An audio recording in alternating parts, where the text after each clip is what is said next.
o'zini o'ldiruvchi qobiliyatlar haqida gaplashib o'tamiz. Ular qanday? Eslab qolamiz. O'zini o'ldiruvchi qobiliyatlar bular. Birinchidan, o'ziga zarar beradi. Buni hammamiz bilamiz va o'zini o'ldiruvchi qobiliyatlar degan ham bir marotaba ishlatiladi va shundan o'zini o'ldirib yuboradi.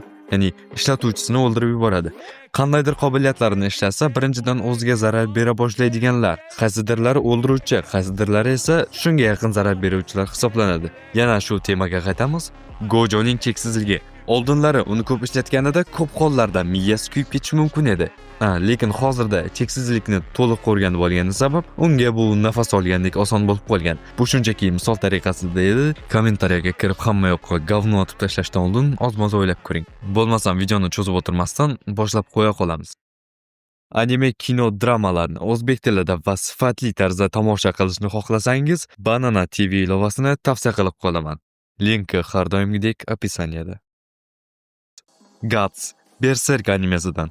Berserk Armor o'zi nima qiladi? Qobiliyati kuchli va jang uslublari bo'ladi. Ko'p hollarda unga zarar beradigan tarafi zirh og'riqni yo'qotadi. Tanaga doimiy jarohatlar keltiradi va tanaviy cheklanishlarni inkor etib, oxir-oqibat hayotga xavf solishi mumkin. Masalan, qayerda jarohatlangan bo'lsa, uni shunchaki inkor qiladi va unga hech qanaqa og'riq bilinmaydi. Shundan so'ng hattoki qon ketishi bilanoq halok bo'lishi mumkin. Kurapika Hunter x Hunter animesidan. Qobiliyati Emperor Type. Salbiy oqibati kuchni oshirish uchun qat'iy va o'ziga qo'yilgan qasamlari bor. Agar qasamni buzsa yoki haddan tashqari foydalansa, o'ziga salbiy oqibatlari bo'lishi mumkin. Bu albatta qancha voqeaning jiddiyligiga qarab bo'ladi. Juda ham aniq emas. Qayerdadir oz yo'qotish bo'lsa, qayerdadir juda ham ko'p. Tetsuo Shima Akira animesidan. Qobiliyati psixik telekinez. Bu telekinez orqasidan kuch o'sishi bilan tanasida dahshatli mutatsiyalar va og'riq, nazoratni yo'qotish, oxirida esa o'ziga halokatli ta'sir olib keladi. Naruto animesidan. Rock Lee Night Boy. Qobiliyati Hachimon Tonko. Har bir ochilgan darvoza tanani cheksiz kuchga majbur qiladi. Oxirgi darvozasi o'lim gate'ni ochsa, kuchi o'ta yuksak bo'ladi, lekin deyarli o'limi kafolatlangan. Bu taxminan 90% da uning o'limi kafolatlangan bo'ladi.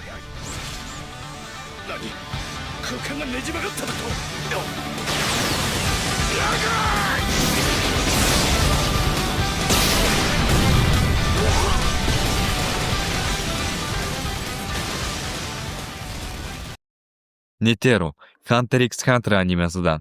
Qobiliyati Hyakushi Kannon. Nihoyatda kuchli zarbalar, lekin jismoniy quvvatni yeb bitiradi.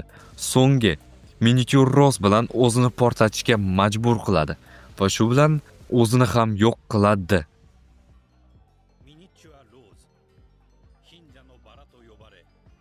Eren Yeager Titanlar hujum animesidan. Qobiliyati hammamiz bilgandek Titanga aylanish. Bu faqatgina kuch emas va qandaydir cheklov bo'ladi. Masalan, umri atigi 13 yilgina bo'ladi. Titan kuchlari egasining umrini keskin qisqartiradi. 13 yilgina. Bundan tashqari ulkan ruhiy va jismoniy iztiroblar.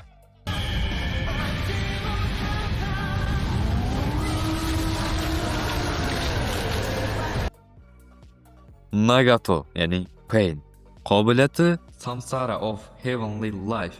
O'ldirgan odamlarni tiriltiradi, lekin bunga uning o'zining hayoti beriladi. Gon Fretzes katta bo'lish transformatsiyasi Hunter x Hunter animesidan. Pitaoni o'ldirish uchun o'zining butun potensialini bir zumda ochadi. Natijada tanasi butunlay yo'q bo'ladi.